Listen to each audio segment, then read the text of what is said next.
جانتے ہوں گے، نگران یہ نہیں جانتا یہ نقل مار رہا ہے یا صحیح لکھ رہا ہے، چیکر یہ نہیں جانتا اس نے نقل مار کے لکھا ہے یا صحیح لکھا ہے، لیکن اللہ کی ذات جانتی ہے یہ بندے کا جو دل ہے اس کی زبان کے تابع ہے کہ نہیں،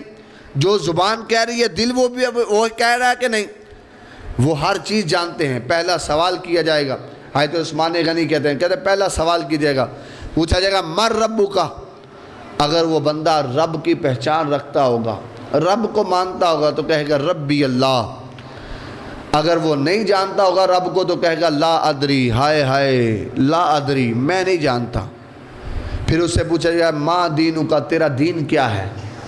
اگر وہ دین اس کا اسلام ہوا تو کہے گا دینی الاسلام، میرا دین اسلام ہے،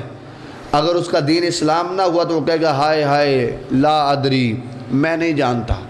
پھر تیسرا سوال پوچھا جائے گا ما کنت تقول فی حق ھذا الرجل،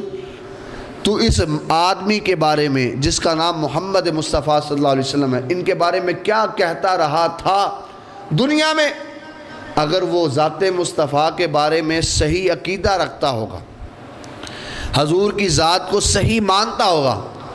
اور جس کے بارے میں پیر نصیر الدین نصیر فرماتے ہیں حاضر و ناظر و نور و بشر غیب کو چھوڑ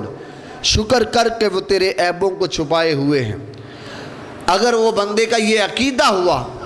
کہ خدا کے بعد سب سے بڑی ہستی ذات مصطفیٰ ہے، اور جو نعت ہم بچپن میں سنا کرتے تھے کہ ہم نے اپنے بڑوں سے سنا ہے صرف اللہ ہی ان سے بڑا ہے، اگر یہ عقیدہ بندے کا ہوا تو بندہ کہے گا یہ محمد مصطفیٰ صلی اللہ علیہ وسلم کی ذات ہے،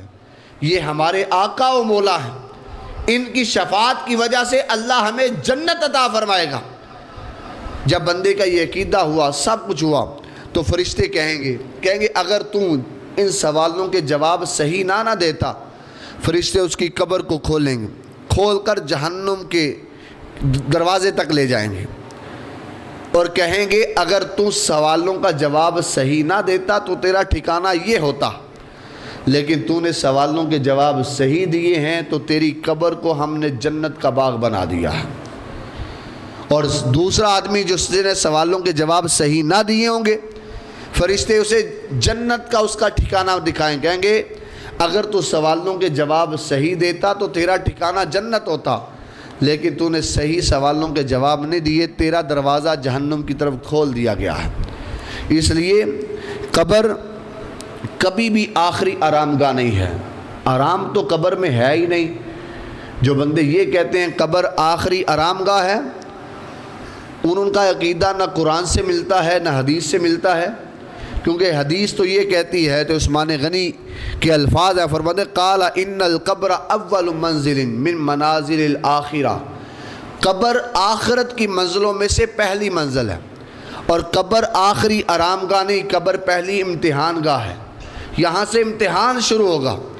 اگر بندے نے دنیا صحیح گزاری ہوگی، اس کے معاملات صحیح ہوئے تو قبر کے امتحان میں کامیابی مل جائے گی،